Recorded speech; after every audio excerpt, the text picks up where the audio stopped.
Hi, everyone, and welcome to the WIM podcast. Women in Influencer Marketing is a first of its kind exclusive networking group made up of inspirational women. This podcast is where we explore influencer marketing and get real about women in business. Find us wherever you download podcasts, and of course, you can always find us at iamwim.com. That's iamwim.com. Hey guys, happy 2023. We made it, you guys. So 23 is actually my lucky number, and it has been since childhood. So I have been very much looking forward to this year. I feel very optimistic about it. Yes, I am that person who kind of believes a little bit in lucky numbers, numerology, like all that woo-woo stuff that I don't admit to just anybody. It's fun. It's fun, guys. So I'm excited for 2023. I'm excited about it for you as well, though. I wish you all nothing but I don't know, just good vibes all around, not being crazy with work and being grounded in what you want and setting boundaries. A lot of stuff that we talked about in the last episode, which I do hope that you caught. If you didn't, listen to this one and then parlay it into that, because that was a nice episode that I hope rounded out the year and grounded you, because that's really such a great way to go into the next year. Being grounded with, it was 5 tips to a healthy and happy 2023. So check it out if you haven't. I am so excited that in 1 week from today, if you are listening to this podcast on the day that it drops, we have our LA experience. You guys, I've been talking about this for weeks. It's here. It's here. So if you don't buy your ticket, you are going to majorly miss out. I heard from so many of you guys in New York who didn't get to our last one, and they're like, dang, I missed it. And I saw the photos and it looked incredible. And I was like, it was. Where were you? So don't miss out. I am telling you, we have been planning this event for months at this point, and it's going to be so fun. WIM this year, we're leaning into connections and experiences. And so I just want to create as many in-person experiences that facilitate these connections, these memorable experiences as possible. That's what our goal is this year. So if you are in LA or want to travel to, on January 10th, in a week from today, again, if you're happen to be listening to this episode the day that it drops, we are hosting the LA Experience. Members, of course, got early ticket access, but also tickets are only $10 for members. And for guests, they are $50 and includes a ton of opportunities for connections of a who's who in the influencer marketing industry. But besides that, we're just going to have a really lovely night.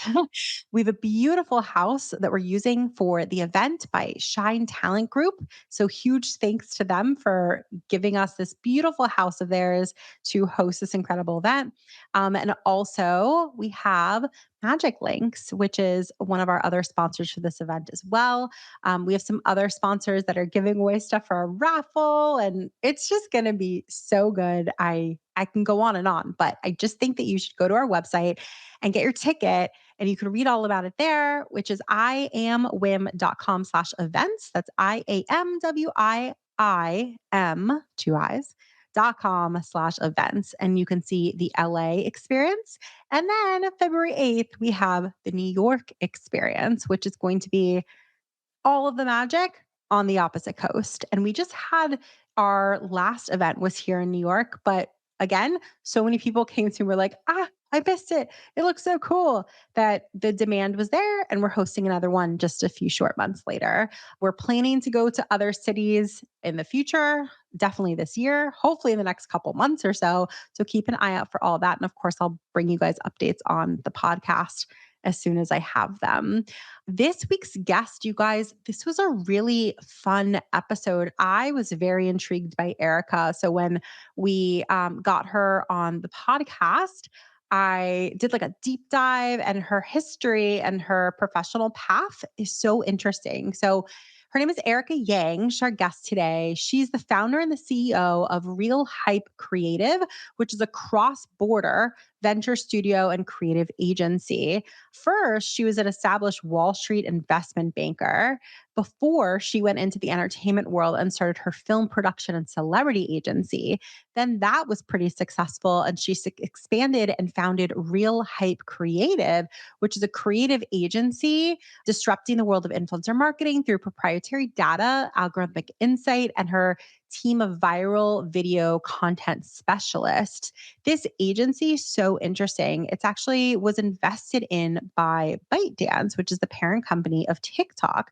They've got offices in LA and Shanghai, and Real Hype is bringing basically like future shaping digital creation models overseas to grow brands, celebs, with a whole list of people that I won't name. You'll recognize a ton of them.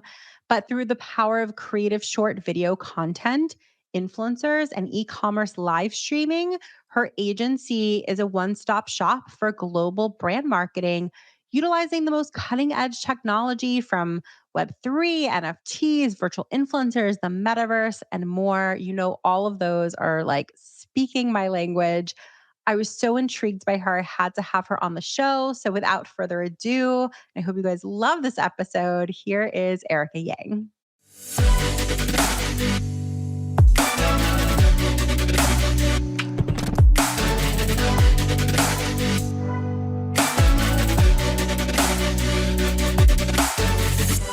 All right. So we're just going to jump into it. So I'm so excited to meet you, first of all, and have you on the show today. I've been like, I saw your website and just been checking out a lot about what you are working on and everything that you've got cooking. So I'm super excited to get to know you more and just chat about all things influencer marketing today. So first and foremost, how's your day going? It's great. Sunny LA. I love it. There's like no complaints when the sun is always shining, right? And you've been in LA, I think about like you said 7 years, right? Yes. Awesome. And so maybe that's a good place to start. I'd love to learn maybe about the earlier years Yes. of your life and how and when that move was facilitated 7 years ago and what brought you to the States. Yeah, sounds good. Yeah. So my name is Erica. First of all, it's my honor to be here with you. I was born and raised in China. I got my education here, and then I first started as an investment banker on Wall Street and at Credit Suisse. Actually, I worked there a bunch of years, and then I'm always very interested in the content side of the business and involved with creativity. So about 7 years ago, that was a time of, all the entertainment industry has a really high valuation. And I got more involved in the music and film industry. So we started doing a lot of investment banking transaction on that. And then after that, I founded a company that's a film distribution and production company. Basically, I do a lot of cross-border transaction between US and China. Like we buy a lot of Hollywood movies and we do the distribution in China. We got involved in in the production as well, start financing a bunch of movies here. And then like near like pandemic hits, making like a high value production is almost not possible anymore. And then people stay so much more online, and then I founded this new company. We still work with the same type of client, but we focus on creating more like interpersonal, more interactive content for celebrities, for brands online, and then connect with them all over the world. Of course, foremost is for China and on the TikTok side of the business. That's how we started.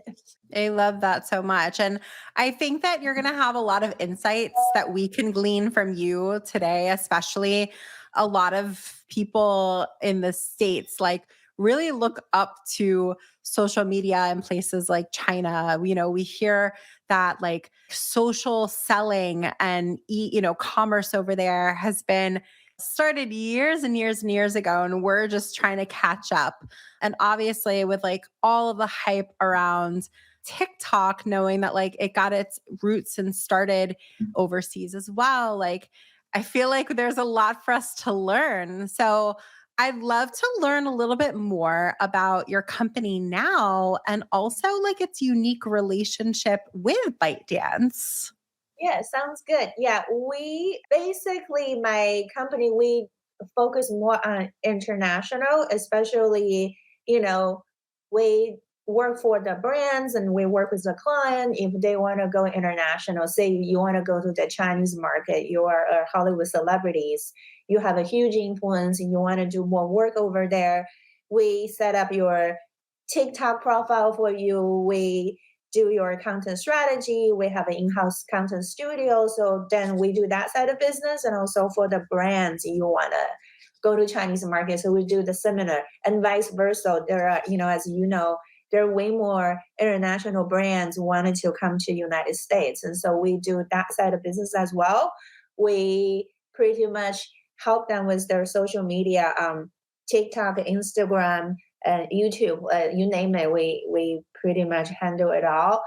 But really work very smartly with the algorithm and data, like what's trending and what's gonna connect you with your targeted user or your audience. Our relationship with Biden, we're very lucky. So the first several months of me founding this new company, Real Hype, and we got invested by Bidance.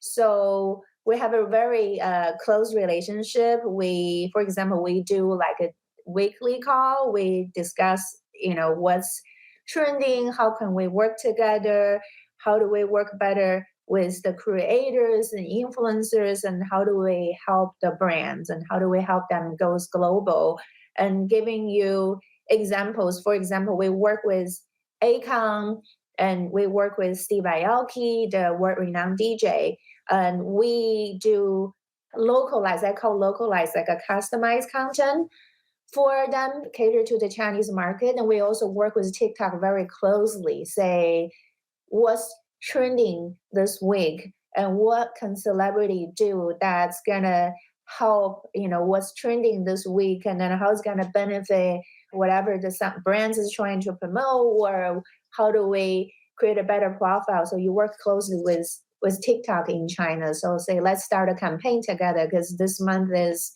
environmental sustainability month, and how do we create a campaign around that with TikTok and with the celebrity, and how about healthy living, healthy diet, and stuff like that. So we work with Maggie Q a lot, and she's a very established international movie star, especially has a massive influence in China. So we work with her a lot about like a healthy diet and healthy living. And then we work with Red, that's like a Chinese version of the Instagram. We also work with Douyin, that's it, it's just TikTok's sister app called Douyin.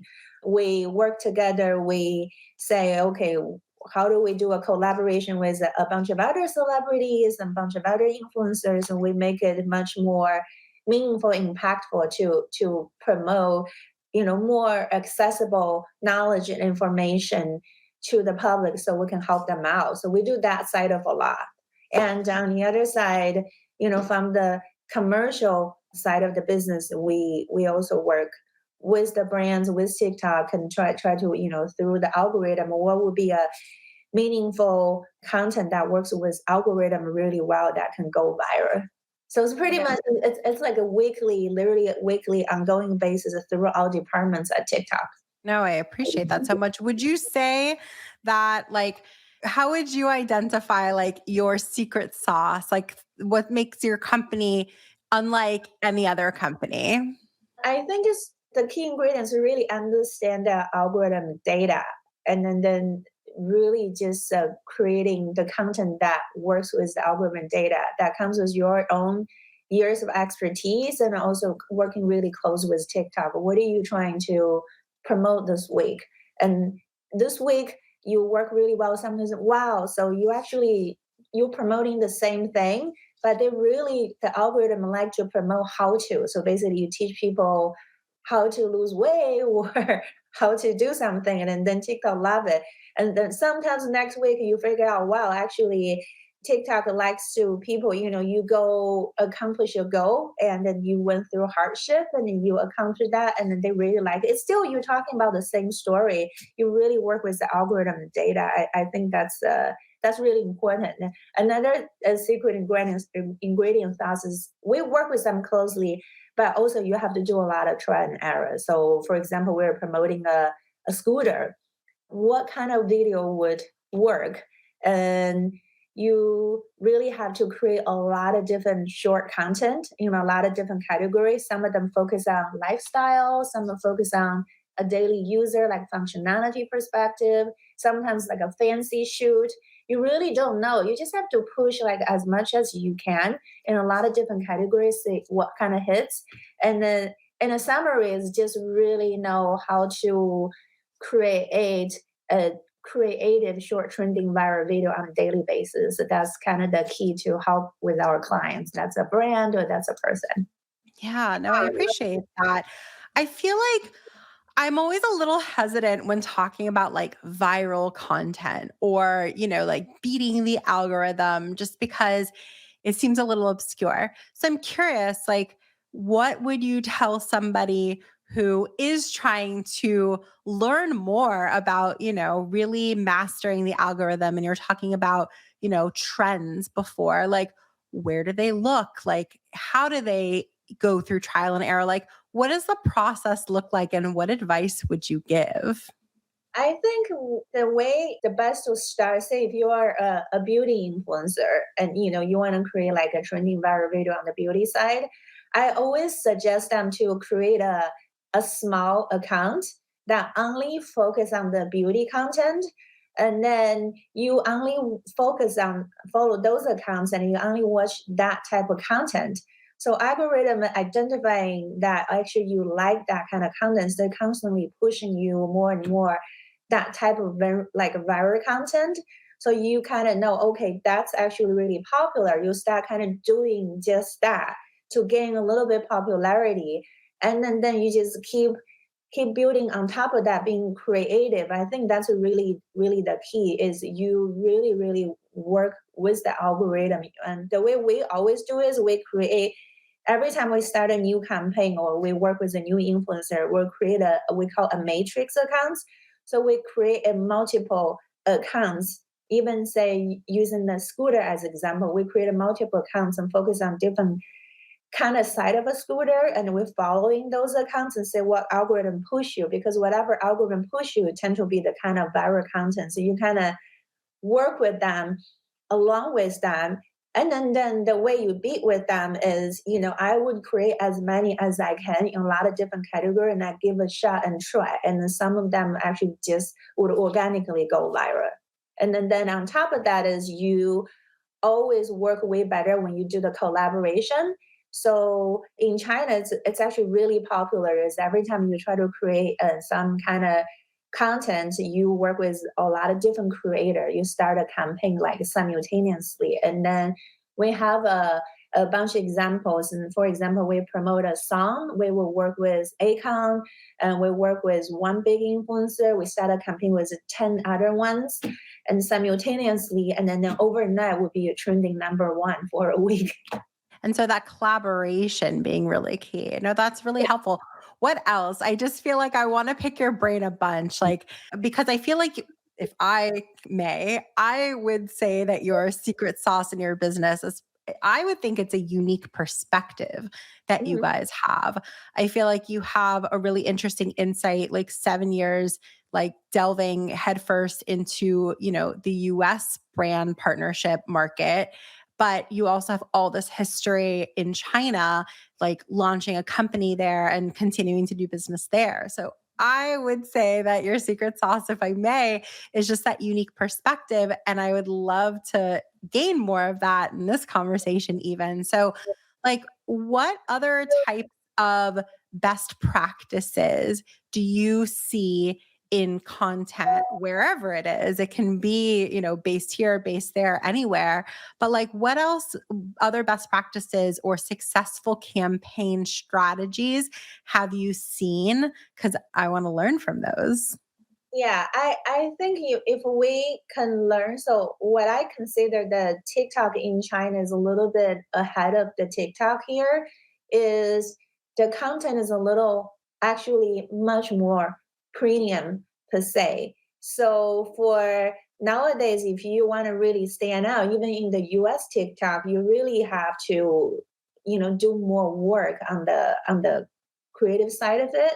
So for example, do more like scripted content that actually helps a lot.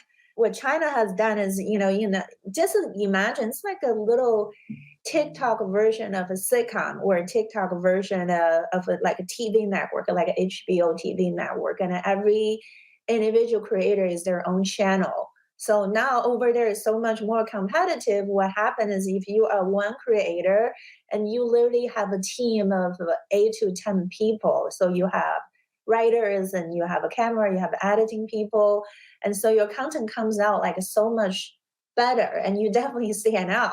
So that's what I say. Like one thing is just always and keep updated, watch and learn, and just try to create more like a premium kind of content that would make you definitely stay ahead. That's one. And B is always, connect more, being like more interpersonal. So TikTok is always about interpersonal. It's very different from how Instagram Reel look like. Instagram Reel more kind of look like a display, right? Very editorial. And on the TikTok side is more like I feel like even though we're online, but I feel like you're my friend, and I want to show you the real me. So that's from that perspective. Interesting. No, that's so interesting because I'm hearing you say like this premium type content, but it can still be premium and feel friendly and feel, yeah, that warmth to it. That's so interesting. That's a really unique perspective. I haven't really heard that before. And I think that's such a great way of articulating it. I would be curious on the flip side, what are some things like what are some missteps that you're like, "Oh my god, I can't believe this person did that." Like, this is obviously not going to work for a campaign. Basically, what are some things you see wrong in our industry and what would you do to change them? I think right now is just always one thing I would say is, some brands had a mistake is they say, oh my God, I have a product I want to promote. And then I need to work with the biggest influencer has the most following. And what it does is they pay somebody who has like 30 million followers, they pay them a lot of money and to make a single post. It doesn't really do anything. It, first of all, costs a lot. And the second of it, there's no a lot of connection. And I always suggest in the industry is whenever you are trying to look for a creator to promote your brands on TikTok or even on any other social media, this is the key. You need to find the creator that's a fit for your brand. And then that creator is genuinely organically embedded with the brand, understand your value, not just like you pay me, I'll do a content for you. I really often suggest, have find a good fit and then work with them organically and then in the long term basis. And they don't really need to be big influencer. They can be somebody with like a few thousand followers, but their content is really genuine and then really would drive, exposure for the brands and then ultimately leads to the sales. And that's what I always say it's not the bigger the better. It's really the more genuine, more organic, the better. Yeah, no, I definitely appreciate that. And it definitely reads more authentic when you have an influencer who has a vibe of being genuine, like you're saying. So, no, I think that's perfect. I'm curious, like, you also have on your website that you represent influencers Mhm. and have talent management. So, talk to me a little bit about like how you guys work in that capacity and what types of influencers you guys work with. Sounds good. Yeah, I love that side of the business a lot. What we essentially our team does is, no matter how big an influencer has already grown to, say you have like 30 million followers, but there will be a time that you run, I call like juice, you run out of the creativity or juice. So the way we work with them is, we work really closely. They come to our office almost on a weekly basis. we have a team of writers to help them with like a script writing of how to upgrade their content. That's like one side. Basically, we help them a lot with creativity side of that, their overall content strategy. And the second is we help them get a lot more like brand deals, and especially the brand deals they can't get themselves, and especially over the international market. The second one, and third is we help them with a lot of collaboration with celebrities and with other influencers, and here in the United States and also internationally. And then in the fourth one, we actually incubate brands for influencer too. For example, today we actually launching a prank box for an influencer. He has like 32 million followers. He does pranks. So we come up with a prank box, and that's so we help them in a big spectrum. But we don't tie them up like oh you have to be with us. You're not allowed to work with anybody else. We genuinely believe that if we truly help them grow and genuinely, and then they would always stick with you. Got it. So you guys work with influencers in like a non-exclusive capacity. Is that right? In most cases, yeah. In majority cases, we don't really tie them up, and I don't believe that you can't tie people up through papers. And you can do that, and what if they don't genuinely work with you? Because especially you're dealing with creatives, and we tend to work with them on a more organic basis. No, I appreciate that actually a lot as a former talent manager and agency owner myself. Like, it's definitely something that, managers wonder like, should I have a 1 year agreement, a 2 year agreement, or just a handshake? And there's pros and cons to each, of course. But at the end of the day, if you have people that you've built relationships with and you build that trust and you're doing good business together, that's definitely a positive thing. What would you say are some struggles that you guys have experienced from the lens of talent, from the influencer's perspective? Just to give you a little bit of context, we had a episode like a couple weeks ago on the show where it was like we covered like a pretty big and really unfortunate scandal in the industry. It involved talent management from a company that was just like really taking advantage of influencers and giving all of the good managers a really bad name. And I think one of the many things that was just eye opening to me personally was some managers that I spoke to about that. And their response was, it's actually not as uncommon as you would think. Mhm. And it really made me think. I'm like, I know so many incredible management companies that I work with all the time. I actually coach managers. Yeah. And we see those stories, but it's unfortunate that there are companies that are mistreating influencers, are, just doing a lot of things that are like this company was like particularly nefarious about. Mhm. And it leaves influencers, rightfully so, with this like unease, like, how do I know that I'm signing with the right management company, and how do I know that it's a good fit? So I think that that's a interesting question I'd like to ask you. Like, who is, from an influencer's perspective, if they're looking for new management, who is the best fit for you and your agency? Like, describe that type of influencer to me.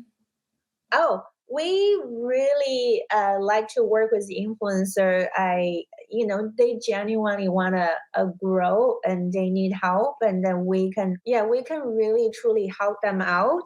So the type of people we prefer is always like I like people with like a great work ethic. You show up on time, you do what you say, and then you kind of understand nowadays a lot of people because they're especially influencers they're really really young. Sometimes some of them are a little bit entitled, so we would tend to stay away from that. We like to choose the ones has really good ethic, and then also we genuinely can help and grow. I don't want to tie somebody up, they already have a full-on team, and then we become an extra there.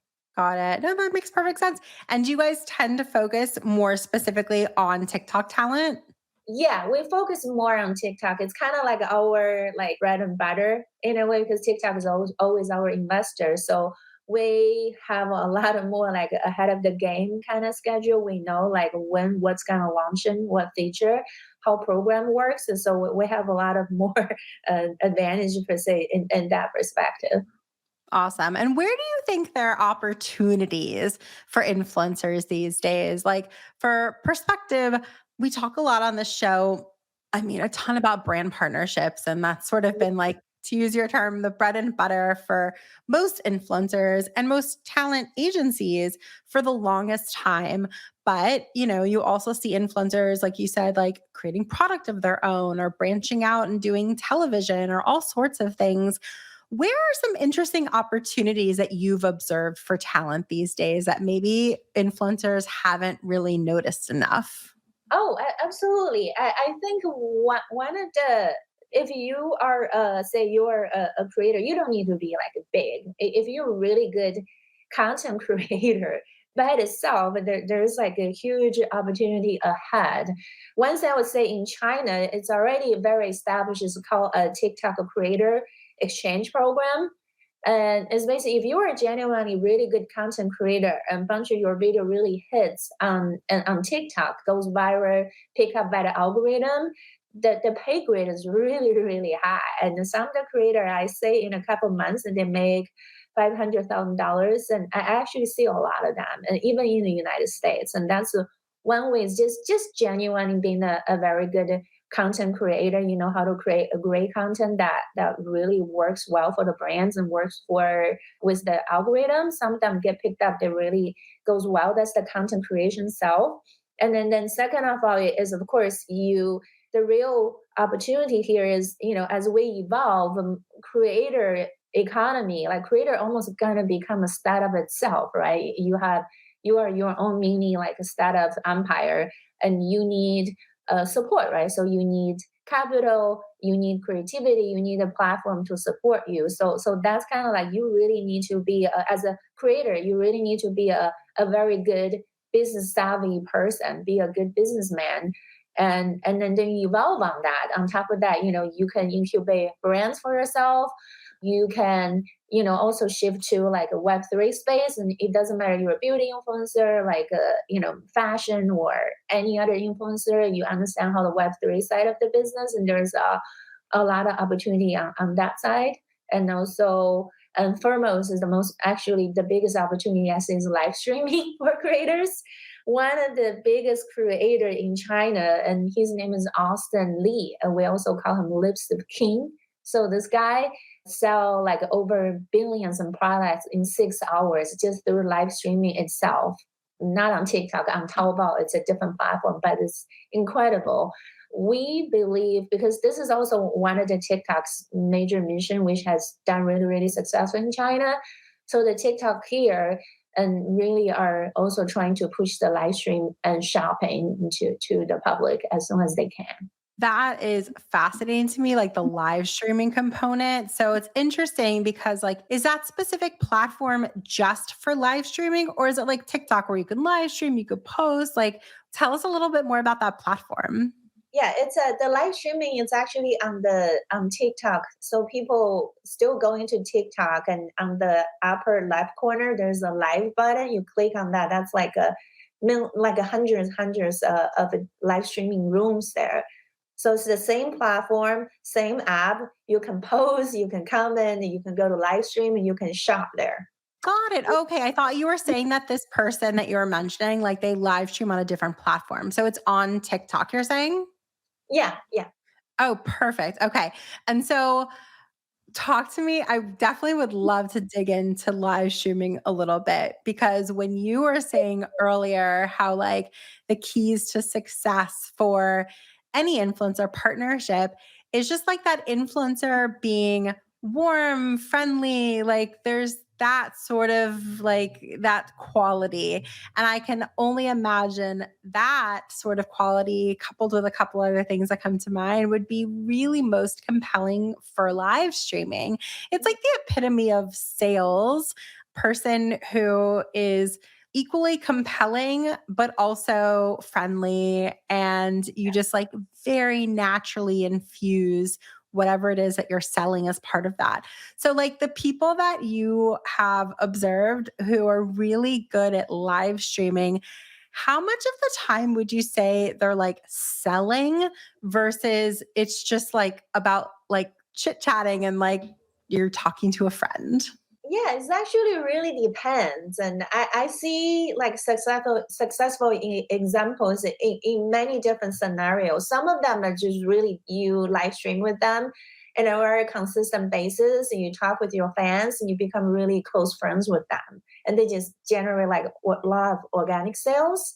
And there's also they just really all they care about is just do like a selling, but because they're so entertaining and they also sell a good product and then you also are very consistent about what you do, and then there's like really successful examples on that. So basically there is not like a specific rules like what makes a very successful live streamer. And then at the end of the day, it's just really what you do on a live stream, and you can keep your audience engaged. And then the content you are delivering are very meaningful. And then you sell great product, and people are always gonna come back. And then I mentioned one word consistency. And in the live streaming, you need to, if you really want to do a live stream, you need to do it on a very regular basis. The more you do it, the more likely the algorithm would identify you as a serious person, and then you get to push more to the audience. Yeah. And so, like, if you were advising a brand and they were considering doing some live streaming partnerships with an influencer, but they're like, oh, I don't know, we're very used to having, like more of a traditional post or a reel or a TikTok, but live streaming is its own thing. What would you suggest they keep in mind, or what questions would you ask them to make sure that they're positioned really well to do a live streaming partnership? As you know, live streaming is still in an infant stage in the United States. It's not going to generate you like a massive sales that you haven't seen in China.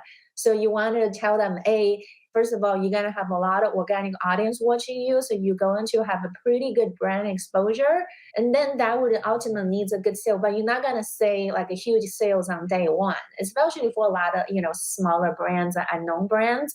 And I need to tell them that. And the second of all is that there's a lot to learn. The brands need to learn about this. It's an ongoing efforts, and literally like as frequent as possible that you can do live streaming on TikTok. And then that would actually, I call like a consistency that would make it a very successful. Definitely. And before we like end today's conversation, we're in a really exciting time. It's the end of the year. And I think that a lot of people are anticipating a big year, 2023, for a lot of us influencer marketers. Sure, the economy is a little up in the air. And I think that like people are a little weary of budgets, but I'm really optimistic. I love to sort of poll our guests about predictions. So I'll keep it pretty broad, but are there any sort of predictions that you predict in terms of influencer marketing for the year 2023? I am also very optimistic and I'm very positive as well. And I would say in the United States, I'll talk about from a specific TikTok perspective. So in 2023, TikTok Shop is going to go live. And basic means you can use, your credit cards and PayPal, Venmo, and doing a transaction inside a TikTok Shop. And a lot of brands are going to join that. And then ultimately, they're also going to open like an Instagram shop for influencer. You're going to say TikTok shop for TikTokers as well. So that side of business we call 360, close the loop inside of TikTok. That's pretty much 2023 is happening. So that actually will lead like a very popular thing we call like a short video marketing. So now because you had a TikTok shop, and then as an influencer, you can post more videos, and that video is organic, has some kind of product description in it. And then on top of that video, you will see a shopping cart. So that shopping cart, and I really like whatever he's wearing. You click on that shopping cart that leads to the TikTok shop, and you actually can make purchase. And then of course, on top of that, I truly believe live streaming eventually going to become a thing. You're going to see more wave, more people coming into the space and doing live streaming a lot on TikTok. And of course, you see Instagram Live and a bunch of independent platforms, they also are doing live streaming as well. So good. I so appreciate those insights. I think that we'll have to touch base next year and see how many of those came to life. But I think they're such great insights, and I'm super optimistic for next year. I'm glad to hear that you are too. It's been such a pleasure chatting with you. I really appreciate your perspective. And for anyone in our audience who wants to get in touch, is there a social media that you would like to share? Yes, please follow us on Real Hype Creative. That's our Instagram handle. Follow us out there. And we have a website called realhype.com. So follow us out there and then you can reach us there. Perfect. All right. Thank you so much, Erica. It's really, really nice having you on today. And for all of you guys listening, thank you so much. And we'll see you next week. If you enjoyed this episode, we gotta have you back. Check out our website for more ways to get involved, including all the information you need about joining our collective. You can check out all the information at iamwim.com. Leave us a review, a rating, but the most important thing that we could ask you to do is to share this podcast. Thanks for listening. Tune in next week. Tune in next week.